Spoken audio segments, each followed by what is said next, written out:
saudara-saudara, ibu-ibu, saudari-saudari, hadirin wal hadirah jemaah Aid rahimakumullah. Puji dan syukur kembali kita ucapkan kehadirat Allah Subhanahu wa ta'ala atas segala limpahan rahmat, taufik dan kasih sayangnya, sehingga kita bisa mudah melangkahkan kaki, mengayunkan tangan ke lapangan yang kita cintai ini dalam rangka berubudiyah kepada Allah, sunnah wajibah hukumnya. Rasa syukur kita kepada Allah tidak cukup hanya sekadar di lidah saja, tapi tetap kita buktikan di dalam kehidupan sehari-hari. Karena Nabi selalu berdoa, Allahumma ja'alna minasyakirin. Ya Allah, jadikan kami hamba-hambamu yang pandai bersyukur.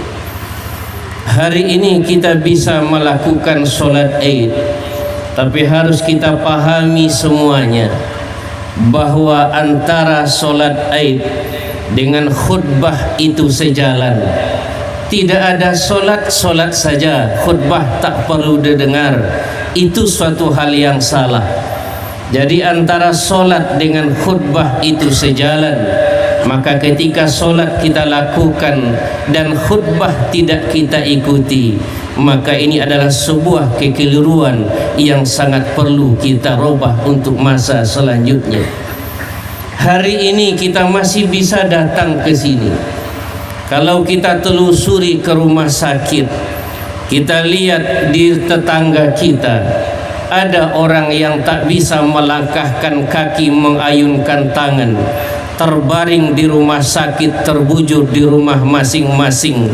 Kenapa? Karena sakit yang begitu berat yang mereka rasakan, tapi kita masih mampu hadir ke lapangan yang kita cintai ini. Sebagai bukti syukur kita kepada Allah. Apakah ini bisa kita ikuti tahun yang akan datang? Wallahu a'lam bissawab. Selawat dan salam kita mohonkan kepada Allah untuk junjungan kita Nabi besar Muhammad sallallahu alaihi wasallam, di mana beliau nabi yang terakhir, yang tiada nabi sesudahnya, la nabiyya. Jemaah Id rahimakumullah, pada hari ini kita begitu bahagia. Kita buktikan hari ini dari rumah kita hiasi tubuh kita. Baju yang selama ini tidak kita pakai, hari ini kita pakai.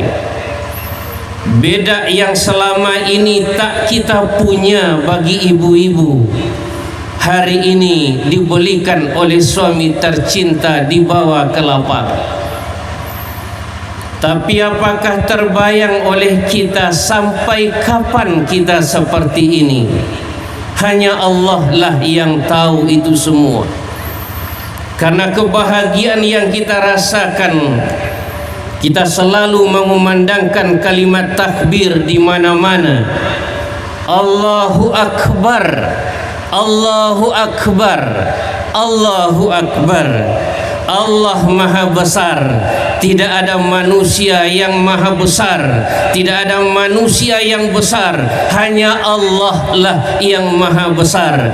Maka semua yang kita lakukan di atas dunia ini, kita persembahkan hanya kepada Allah sajalah, tidak kepada yang lainnya. Kita semua sering mengucapkan kalimat takbir ini. Kalimat takbir Allahu Akbar di mana-mana kita lafazkan. Di masjid, di musola kita lafazkan.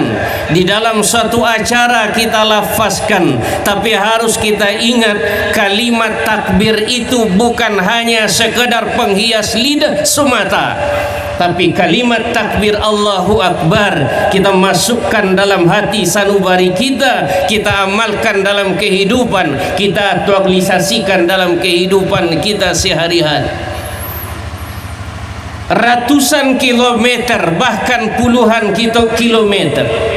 Kita mudah kaki kita melangkah ke tempat kerja, mudah tangan kita ayunkan, tapi kita selalu melafazkan kalimat takbir Allahu Akbar, Allah Maha Besar, tapi berat kaki kita melangkah ke rumah Allah, berat tangan kita mengayunkan ke atas mengucapkan kalimat takbir, sementara hal-hal yang berat mudah kita mengangkatnya. Di mana letak kalimat takbir itu dalam batang tubuh kita? Di mana letaknya kalimat takbir itu? Sampai di mana kita hayati kalimat takbir itu? Mudah saja bagi kita mengucapkannya. Kalau seandainya ada Pak Camat dipanggil oleh Pak Bupati umpama, maka ketika itu Pak Camat mudah datang. Tapi di saat bersamaan Pak Camat dipanggil juga oleh Pak Bupati, dipanggil oleh Pak Gubernur, maka ketika itu Pak Camat otomatis akan dia jumpai Pak Gubernur. Kenapa? Karena Pak Gubernur lebih tinggi dari Pak Bupati. Mereka sadar itu, bahwa itu besar dari yang lainnya. Ketika hal bersamaan Pak Camat dipanggil oleh Pak Bupati, dipanggil oleh Pak Gubernur, di saat itu juga dipanggil oleh Pak Presiden, maka ketika itu Pak Camat dengan segera, tak mau terlambat, pakai baju baru, semua serba baru, dihiasi semuanya, dijumpai Pak Presiden. Kenapa Pak Presiden dijumpai? Kenapa tak Pak Bupati? Kenapa tidak Pak Gubernur? Karena mereka sadar bahwa presiden di atas segala-galanya, dari Pak Camat dan Pak Bupati, Pak Gubernur dan lain sebagainya. Bagaimana kita besar melebihi itu? Allahu Akbar, Allah Maha Besar, bukan Pak Camat, bukan Pak Bupati, bukan Pak Gubernur, tapi yang Maha Agung Maha Kuasa, yang memegang semua keputusan yang ada pada diri kita, seluruh yang zahir maupun yang batin tak akan bisa bergerak apa-apa kecuali hanya atas izin Allah. Allahu Akbar, Allahu Akbar, Allahu Akbar. Inilah yang kita aktualisasikan dalam hidup ini. Hari ini kita bertakbir. Sesudah ini bagi yang melakukan ibadah korban di mana-mana, selalu juga mengucapkan kalimat takbir Allahu Akbar, Allahu Akbar. Begitu agungnya Allah Subhanahu wa taala.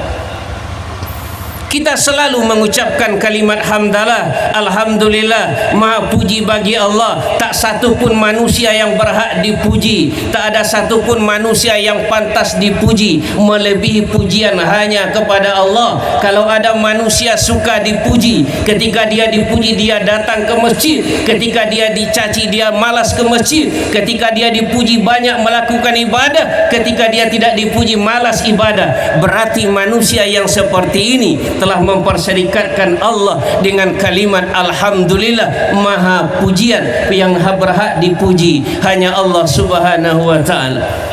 Kita kumandangkan kalimat tahlil la ilaha illallah, tiada Tuhan kecuali Allah, tidak ada yang berhak disembah hanya Allah, yang tidak ada yang berhak diibadati hanya Allah. Siapa yang mengucapkan kalimat la ilaha illallah mendapatkan ketenangan dalam batinnya, dan ketika akhir hidupnya dia sempat mengucapkan kalimat itu, maka apa kata Rasulullah? Dakhalal jannah. Biasakan kalimat ini. Allahu Akbar, Allahu Akbar, Allahu Akbar, walillahil hamd. Jemaat rahimakumullah, hari ini kita melakukan ibadah solat Id. Maka ada satu suatu hukum yang sunnah yang kita lakukan sesudah ini dalam rangka mewujudkan rasa syukur kita kepada Allah. Nikmat yang begitu besar yang tiada terhingga yang Allah berikan, yang suatu saat nanti Allah akan tanya kita. 1.000 rupiah, 100 rupiah uang yang kita punya, harta yang kita punya, semua yang kita punya nanti akan diminta pertanggungjawaban oleh Allah. Kalau nanti Allah bertanya, hai fulan, engkau aku beri nikmat, Engkau minta nikmat, aku beri nikmat. Engkau minta harta, aku beri harta. Sekarang yang aku minta pertanyaan, pertanggungjawaban darimu. Dari mana, kemana uang, kemana harta yang engkau pergunakan, yang aku berikan. Maka di saat itu kita akan menjawab, ya Allah, harta yang engkau berikan, pangkat yang engkau anugerahkan telah aku pergunakan sesuai menurut petunjukmu. Maka ketika itu apa yang terjadi? Allah subhanahu wa ta'ala dilihat buku catatan kita, kemudian dilipat langsung buku catatan tanpa dibuka seluruhnya. Kalau dibuka seluruhnya, sebuah pertanyaan, ada hal yang diragukan. Tapi di situ tidak. Allah lihat buku catatan kita, kemudian dilipat kembali oleh Allah. Maka ketika itu suatu kebahagiaan yang luar biasa. Kita sesudah ini melakukan ibadah kurban. Maka kalau kita berbicara masalah ibadah kurban yang Allah perintahkan, inna a'tainakal kautsar fasholli li rabbika wanhar inna syani'aka huwal abtar. Banyak pelajaran yang dapat kita ambil di sana. Kita tidak hanya sekadar mendengar begitu saja. Khutbah ini tidak kita dengar begitu saja. Kisah-kisah yang terjadi yang tak pernah terjadi pada bulan-bulan yang lain, hanya pada bulan-bulan Zulhijjah. Tidak hanya sekadar kita dengar begitu saja, tapi kita hayati, kita amalkan dan kita resapi di dalam kehidupan. Yang pertama, apa hikmah yang dapat kita ambil dari peristiwa ibadah kurban yang akan kita lakukan? Yang pertama, apa hikmahnya?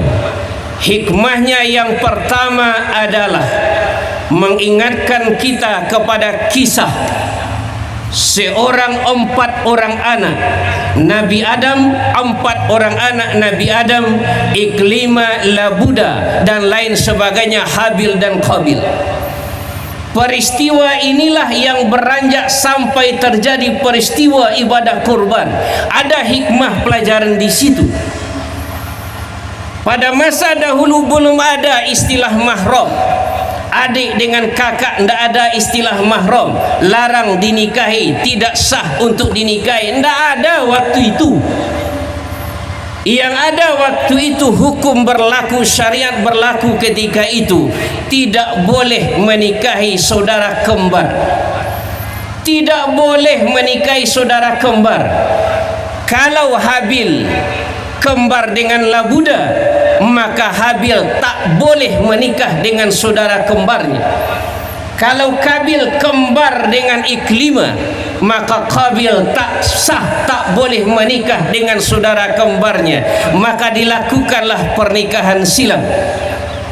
Jangan coba-coba melakukan pernikahan seperti ini. Itu hanya berlaku ketika pada zaman Nabi Adam. Lalu apa yang terjadi? Apa yang terjadi di situ? Apa hikmah di situ?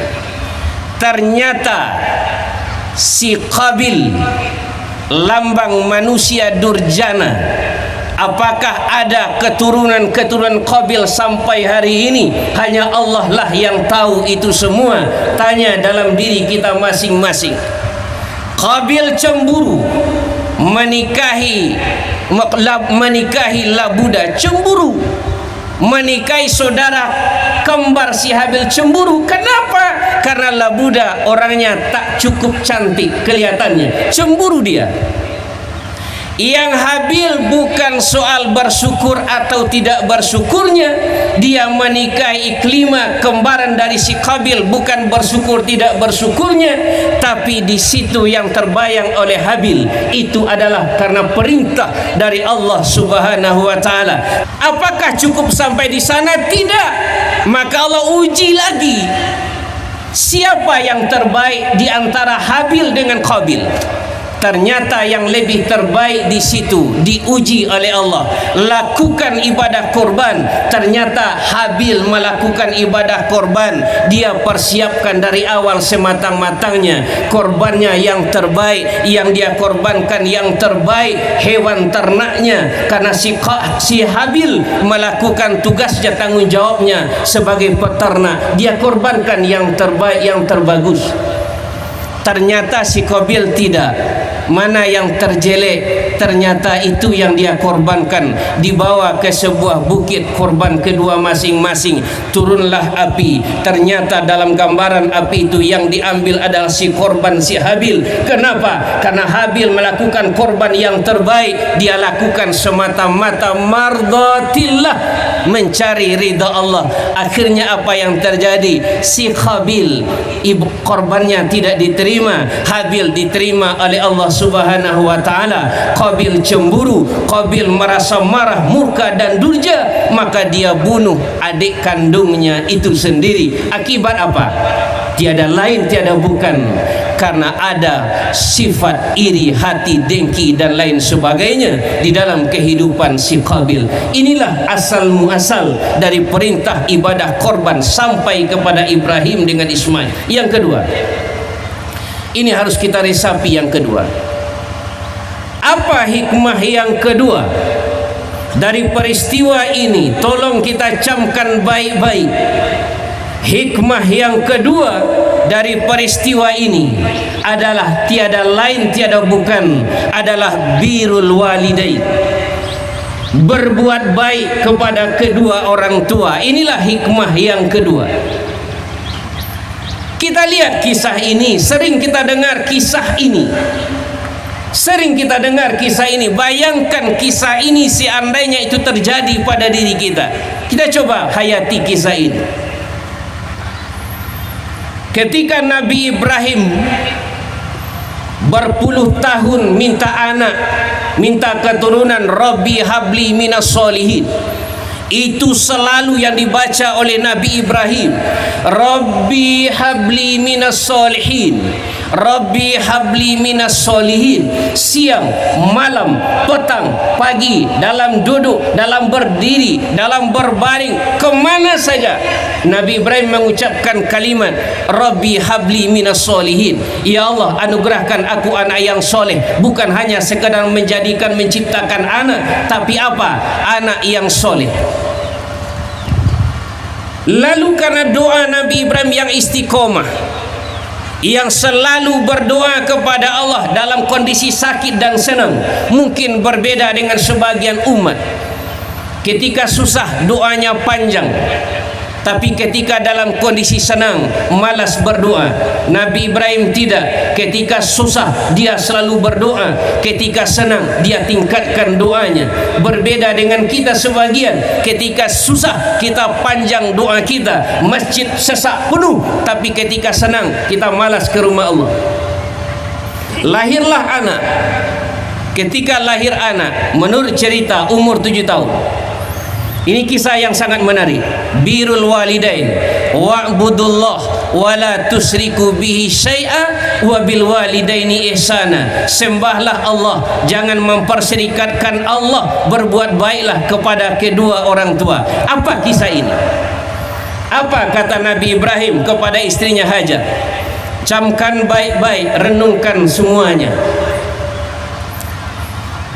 Apa kata Nabi Ibrahim? Wahai Hajar, istriku tersayang, mandikanlah Ismail,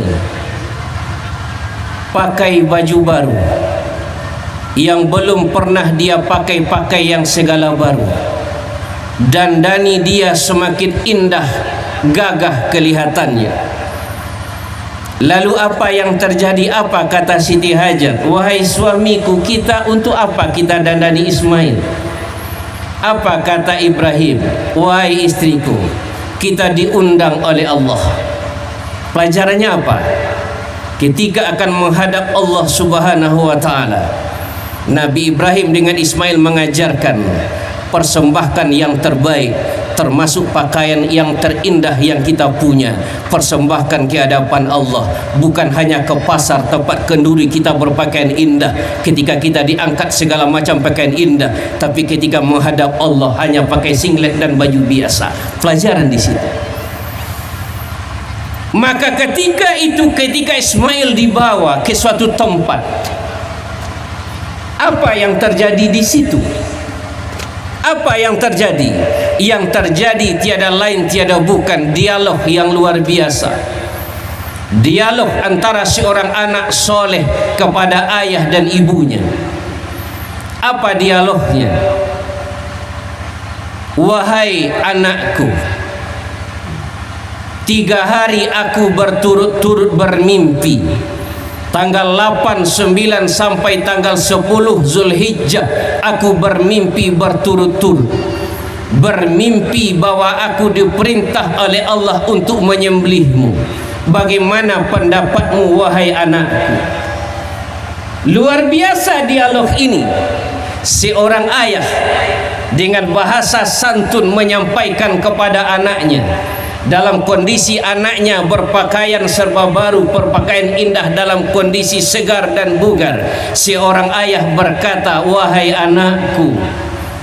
Mengucapkan kalimat ini, jiwa seorang anak tersentuh hatinya, tersentuh jiwanya. Kelembutan seorang ayah dan ibu, itulah yang ditunggu oleh anak-anaknya, bukan kekasaran seorang ayah dan ibu yang diharapkan oleh anak-anaknya. Itulah yang ditanamkan oleh siapa? Oleh Ibrahim dengan Ismail dan Siti Hajar. Lalu apa yang terjadi ketika itu? Karena anaknya adalah anak yang soleh, maka anak langsung menjawab ketika itu. Apa kata anak? Wahai ayah, kalau itu adalah perintah dari Allah ayah, lakukanlah ayah. Satajiduni insyaallah. Wahai ayah, lakukan itu ayah. Kalau itu adalah perintah dari Allah, lakukan. Aku tidak berpikir panjang, aku tidak berpikir apa-apa lagi. Lakukan itu ayah, selama itu adalah perintah dari Allah Subhanahu wa ta'ala. Tapi yang aku minta ayah, apa yang aku minta? Ayah, aku hanya minta kepadamu ya. Yang aku minta, pertama, tajamkan pisau ayah. Sunnah sampai hari ini menajamkan pisau ketika akan menyembelih hewan korban. Wahai ayah, ikat tanganku ayah, hadapkan aku ke arah kiblat. Sampai hari ini sunnah hukumnya. Kenapa wahai anakku? Agar aku tidak menggeliat sehingga ayah susah memotong aku nantinya. Terpikir itu oleh anaknya, bukan berpikir sakit atau susahnya. Yang terpikir olehnya adalah menghibur jiwa orang tuanya dikala dia akan disembelih oleh ayahnya yang menjadikannya, yang melahirkannya dari ibunya, yang akan menyembelihnya langsung oleh ayahnya. Yang teringat di situ apa? Kelembutan hati seorang anak kepada orang tua. Wahai ayah, ambil baju baruku ini, serahkan kepada ibu ya. Serahkan kepada ibu, jangan dibuang. Serahkan kepada ibu. Kenapa begitu wahai anakku Ismail?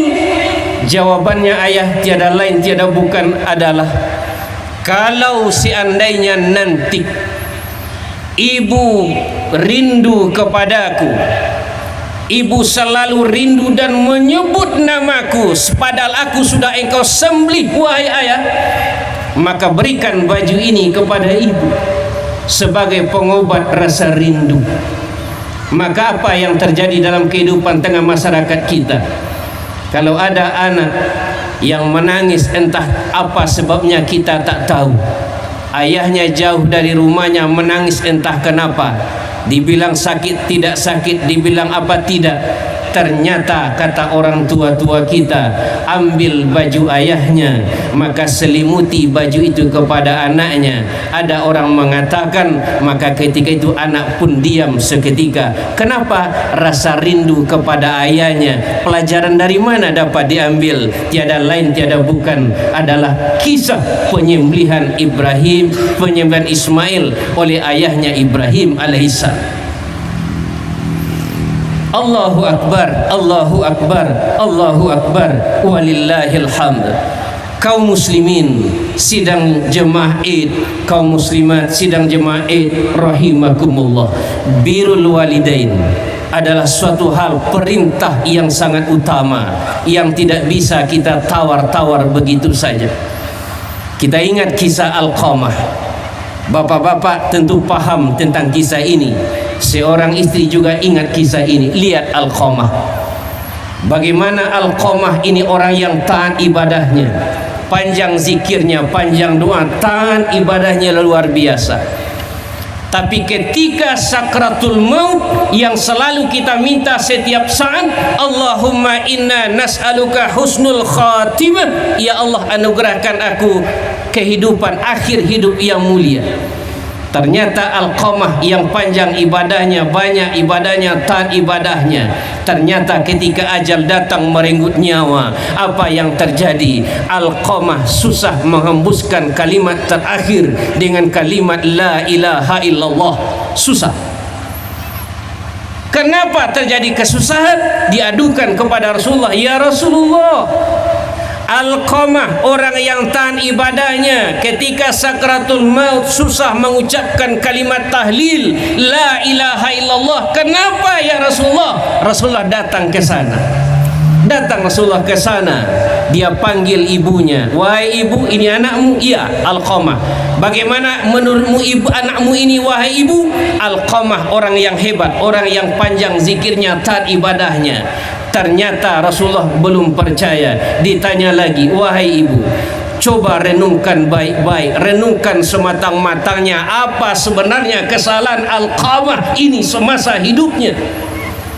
Ternyata apa kata ibunya? Jujur semata-mata hanya karena Allah. Rasulullah yang bertanya, bukan telunjuk luruh kalingkiang bakari indah, di bulu lain, di lidah lain, di hati lain indah, tapi dia jujur mengucapkannya. Ibu tadi jujur.